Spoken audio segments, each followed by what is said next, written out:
So I teach an honors neuroanatomy course, and one of the goals that I have for my students is to be able to visualize and understand brain structures in 3 dimensions. And one of the reasons this is important for students is that many of them want to be doctors, and in order to interpret brain scans that you see, you have to understand what the 3D relationships are and the shapes are of particular structures, and this would help you, for example, localize where a tumor is or some other type of injury.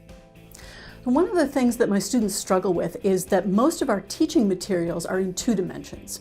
So these will be things like books or slides or what have you, and it can be very difficult for a novice to extrapolate from 2 dimensions to 3 dimensions in order to understand the structures of things in the brain or understand how they're related to one another.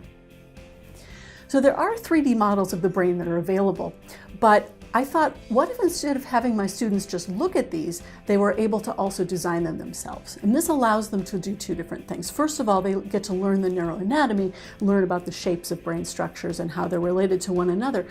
But they also get to learn about 3D modeling and 3D printing technology. And these are technologies that are becoming used more and more in research and in medicine and in industry. So this way they get to learn about these techniques, at least at a very basic level.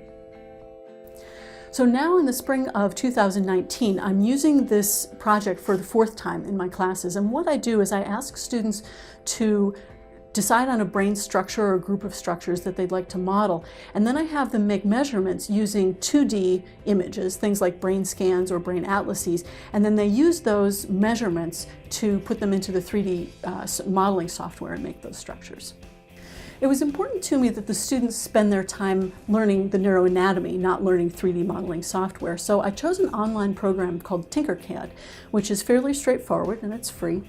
And this allows students to use shapes and put them together to make their models. They tend to pick it up pretty quickly. In addition, I have a member of the Teaching Center Open Lab come to my class, and what they do is help students learn how to use Tinkercad initially, and then they come back to help the students refine their models and make them look the way they really want them to. Students start modeling their brain structures with simple parts like these, and they put those together, and then they end up with a final model that looks like this. About halfway through the project, students send a prototype digital model to the Open Lab for printing. So using these physical prototypes, students and I were able to look at the models and understand what was different from what they had intended. And this also helped me understand what their misconceptions were about the brain structures that they were modeling.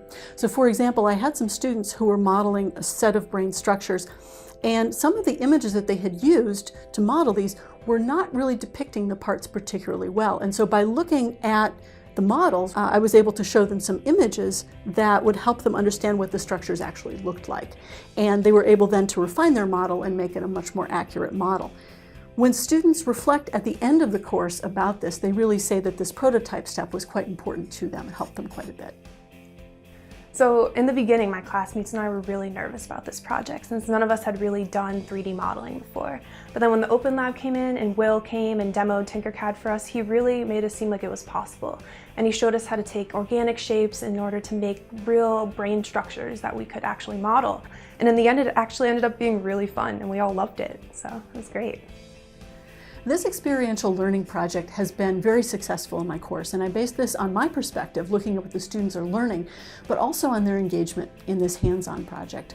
I do plan to continue to use this project in my courses, and I recommend it for any course where students need to extrapolate from 2 dimensions into 3-dimensional structures.